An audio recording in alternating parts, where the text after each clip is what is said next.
வானம் நேயர்களுக்கு என் அன்பான வணக்கம். எக்ஸிட் போல் பார்த்துருப்பீங்க. இது எல்லாமே எக்ஸிட் போல்ல ஒரே ஒரு ஆக்சிஸ் மை இந்தியான்ற அந்த ஒரு ஊடகத்தை தவிர்த்துட்டு மற்ற எல்லா ஊடகமும் கோரஸா ஒரே இதுதான். மீண்டும் திமுக ஆட்சி, எதிர்க்கட்சியா அதிமுக, 3வது இடத்துல டிவிகே. அப்ப 4வது இடம் யாருக்கு? இங்க ஏற்கனவே நம்ம கடந்த முறை நம்ம பேசியிருக்கிறோம்னு நினைக்கிறேன். இங்க 4 முனை போட்டி தான் இருக்கு. பரவலா எல்லா ஊடகங்களுக்கும் தெரியும். இங்க தமிழ்நாட்டுல 4 முனை போட்டி. இந்த 4 முனை போட்டி எப்படி வலிமை பெறுதுன்னு கேட்டீங்கன்னா, இந்த 4வதா போட்டி நீங்க 4வதுன்னு சொல்றதே நான் உடன்படல. ஏன்னா, இந்த தேர்தல்ல முதல் போட்டியிடக்கூடிய டிவிக்கு பார்த்தீங்கன்னா, 4வது இடம் தான் சொல்லணும் உள்ளபடியே. ஆனாலும் பார்த்தீங்கன்னா, இங்க ஒரு என்ன சொல்றது, ஒரு மாய வலையில இருக்கிறதுனால, விஜய் என்ற ஒரு மிகப்பெரிய நடிகன் போட்டியிடுறதுனால, இங்க எல்லாருமே சொல்லக்கூடியது கேட்டீங்கன்னா, கள நிலவரம் பார்த்தீங்கன்னா, 3 கட்சிகள் பிரதானமா இருக்கு. இப்ப 4வது கட்சி கேட்டீங்கன்னா, அவங்களும் களத்துல இருக்கிறாங்க.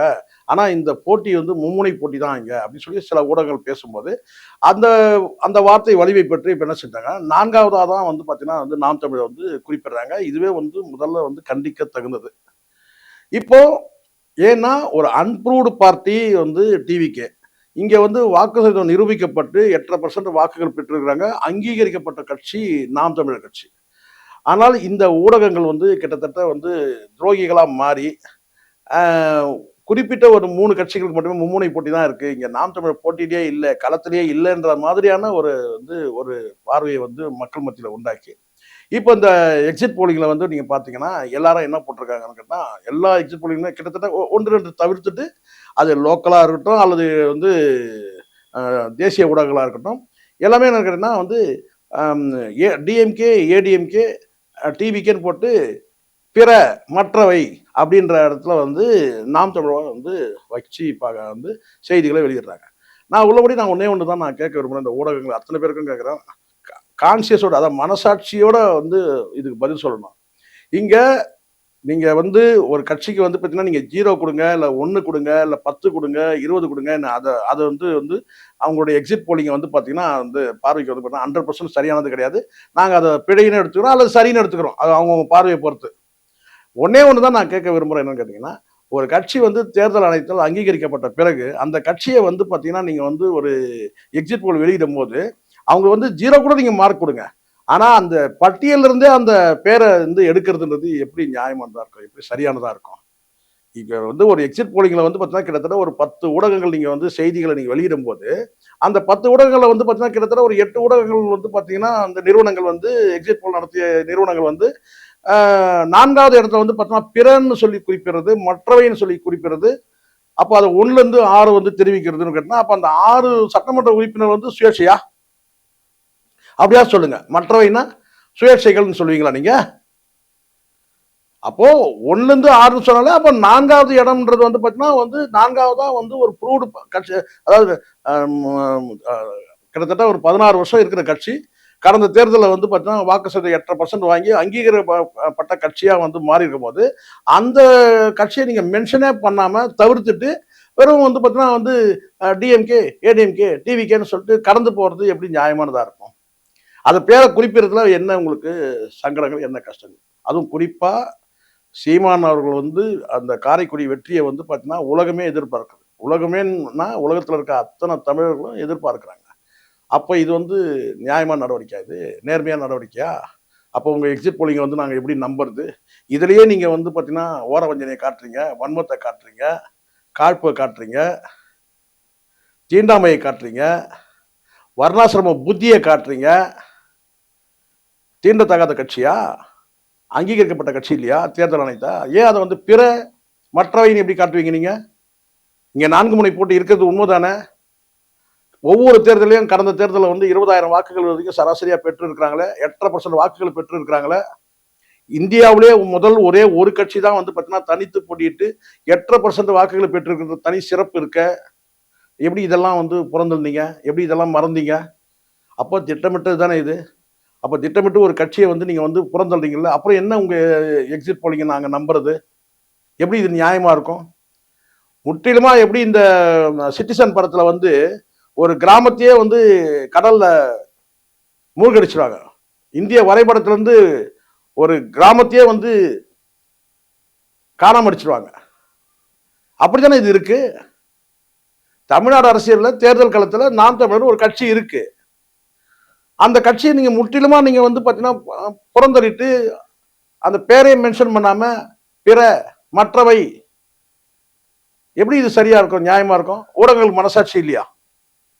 அது எந்த ஊடகமா இருக்கட்டும், தேசிய ஊடகமா இருக்கட்டும், அது அப்புறம் இந்த பார்வை கூட உங்களுக்கு இல்லைன்னா ஒரு கட்சி இருக்கிறதே நீங்க வந்து மறந்து போறீங்க இல்ல தவிர்க்கிறீங்கன்னு சொன்னா அப்ப நீங்க வெளியிடக்கூடிய அந்த எக்ஸிட் போல்ன்றது எப்படி நியாயமா நேர்மையானதா இருக்கும்? ஒரு கேள்வி வருதா இல்லையா? அந்த வாக்களித்த மக்கள் அத்தனை பேர் நீங்க வந்து இந்த எக்ஸிட் போல் நடத்தின அத்தனை நிறுவனங்களும் வந்து பார்த்தீங்கன்னா நீங்க அவமானப்படுத்துறீங்கல்ல. நாம் தமிழுக்கு இதுவரை வாக்களித்த மக்கள், இந்த தேர்தல் வாக்களித்த மக்கள், அவங்க அத்தனை பேரையும் நீங்க வந்து பார்த்தீங்கன்னா காயப்படுத்துறீங்கல்ல. அப்ப அவங்களுக்கு அந்த வாக்குகள் மதிப்பு இல்லையா, மரியாதை இல்லையா? மனசாட்சியோட யோசிச்சு பாருங்க. கேட்கிற கேள்வி நியாயமான கேள்வி நான் கேட்கிறேன். ஊடகங்கள் வந்து ஊடக தர்மம்னு ஒன்று இருக்கு, ஊடக நியாயம்னு ஒன்று இருக்கு, ஊடக தர்மம்னு இருக்கு, ஊடக நீதினு ஒன்று இருக்கு. இதுல ஏதாவது ஒண்ணுல வந்து பாத்தீங்கன்னா ஊடகங்கள் வந்து சரியா நடந்துக்கிறாங்களா?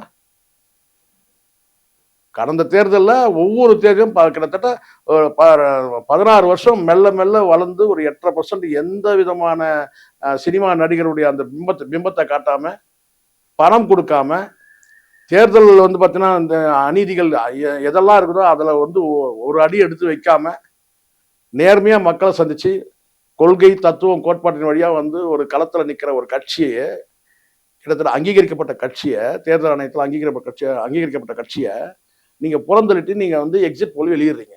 இது புறந்தள்ளது சம்பந்தம் தானே. நீங்க மற்றவை பிறன்றதை நாங்க எப்படி வந்து பார்த்தீங்கன்னா இது வந்து நாம் தமிழர் தான் சொல்றீங்க நாங்க வந்து பொருள் போட முடியும்? ஏன் அங்க அந்த பேரை குறிப்பிட்டா என்ன? நாம் தமிழர் வந்து 4வது இடத்துல நீங்க கொண்டு வந்துட்டு அதுக்கப்புறம் நீங்க வந்து 3வது இடத்துல கொண்டு வரணும் என்ன கேட்டா. சரி 4வது இடத்துல சொல்லிட்டு அதுக்கப்புறம் வந்து நீங்க 5வது இடத்துல நீங்க பிற மற்றவை போடுங்க. அப்போ இந்த இடத்துல 3 பிரதான கட்சிகள் கட்டுப்பாடு வந்து நாம் தமிழர் கட்சியை வந்து நீங்க வந்து காட்டாம அந்த இடத்துல பிற மற்றவை போடும்போது அப்போ வந்து நீங்க இதை நாம் தமிழர் தான் சொல்றீங்கன்ற சொல்றது நாங்க புரிஞ்சுக்கணுமா? அப்போ இது வந்து அந்த ஒரு கட்சியை மட்டுமே இல்லை, அந்த வாக்களித்த மக்களையும் நீங்க வந்து சேர்த்தே வந்து கொச்சைப்படுத்துற மாதிரி இருக்கு. மாதிரினா கொச்சைப்படுத்துறீங்க. இது நியாயம் கிடையாது. ஊடகங்கள் இனிமேலாவது வந்து பார்த்தீங்கன்னா இந்த எக்ஸிட் போல் நடத்தக்கூடியவங்களுக்கு குறைஞ்சபட்சம் வந்து ஒரு மனசாட்சியோட நடந்துக்கணும். இதை யாரையும் வந்து இந்த உள்ளடி வேலை பண்றது, வன்மத்தை கொட்டுறது, வந்து பார்த்தீங்கன்னா வந்து மறைமுகமாக ஒருத்தர் வந்து இருட்டடிப்பு பண்றது, இந்த வேலைலாம் பண்ணக்கூடாது. ஊடக கருத்து கணிப்புனா நேர்மையா நியாயமா இருக்கணும்ல. இது நேர்மையா இருக்கா, நியாயமா இருக்கா? இது முற்றிலுமா ஒரு கட்சி. அதனால தான் நான் சொல்றேன், சிட்டிசன் படத்தை வந்து மேற்கோள் காட்டுறதே அதுதான் காட்டுறேன். அதுல அப்படிதான் ஒரு கிராமத்தையே வந்து பார்த்தீங்கன்னா 4 அதிகாரிகள் நினைச்சு காலி பண்றோம். அந்த தேட்டர் அந்த கிராமத்தையே வந்து பார்த்தீங்கன்னா கடல்ல தள்ளி காணாம அடிச்சிருவானுங்க. இந்திய வரைபடத்திலே ஒரு கிராமமே இல்லாத அந்த மாதிரி தான் இப்போ வந்து இந்த எக்ஸிட் போலிங்ல வந்து கிட்டத்தட்ட வந்து அதுதான் நினைவுக்கு வருது. ஒரு கட்சியை இல்லாமல் பண்றீங்க. நீங்களா பிற மற்றவை போட்டா நாங்க வந்து அதுல அந்த இடத்துல பொருள் பண்ணணுமா? அது மக்கள் வந்து பொருத்தி பார்த்துக்கணுமா? ஸோ தப்பான விஷயம். இனி வரும் காலங்கள்ல இந்த மாதிரி வந்து இருக்கக்கூடாது. ஒரு அந்த கட்சிக்குள்ள அந்த கட்சி நீங்க 1 சீட்டு ஜெயிக்கட்டும், 8 சீட்டு ஜெயிக்கட்டும், 10 சீட்டு ஜெயிக்கட்டும், நீங்க சொல்றது அத்தனையும் இப்ப உண்மையா? இப்ப 130 140ங்கிறீங்க, 160ங்கிறீங்க, டிஎம்கே அத்தனையும் அப்படியே கரெக்டா வந்துருமா? அதுவும் தான் முன்ன பின்ன வரும். அதே மாதிரி அதிமுக முன்ன பின்ன வரும். டிவிக்கும் கூட பாத்தீங்கன்னா வந்து இப்ப நீங்க காட்டியிருக்கிறது வரலாம் அல்லது குறைவா இருக்கலாம். அப்போ அந்த இடத்துல வந்து பாத்தீங்கன்னா நாம் தமிழர் 1 வரட்டும், 10 வரட்டும், 6 வரட்டும், ஆனா அந்த முற்றிலுமா அதை வந்து புறந்தள்ளக்கூடாதுல்ல. அந்த நாம் தமிழர் கட்சி பேரை வந்து மென்ஷன் பண்ணாம தான் பல பேர் எக்ஸிட் போலிங் வெளியிட்டு இருக்கீங்க. அது எப்படி நியாயமானதா இருக்கும்? இப்ப எல்லாமே இதை வந்து ஊடகங்கள் எல்லாம் திமுக பத்தியும் அதிமுக பத்தியும் வந்து தாவேகா பத்தியும் நீங்க பரவலா பேசிட்டு அப்ப இந்த இடத்துல நாம் தமிழர் வந்து கடந்து போயிருங்க. இது ஒரு அநீதி இழைக்கப்பட்டிருக்கு ஒரு அரசியல் கட்சிக்கு, ஒரு அங்கீகரிக்கப்பட்ட கட்சிக்கு. யாரும் பேசாம அப்படியே நீங்க புறந்தள்ளிட்டு போறீங்க. இது என்ன நியாயம்? இது எப்படி சரியாகும்? இதை வன்மையா கண்டிக்க தகுதுன்றது மட்டும் நான் இந்த வானம் நேயர்கள் மூலமா நான் தெரிவிச்சுக்கிறேன். நன்றி, வணக்கம்.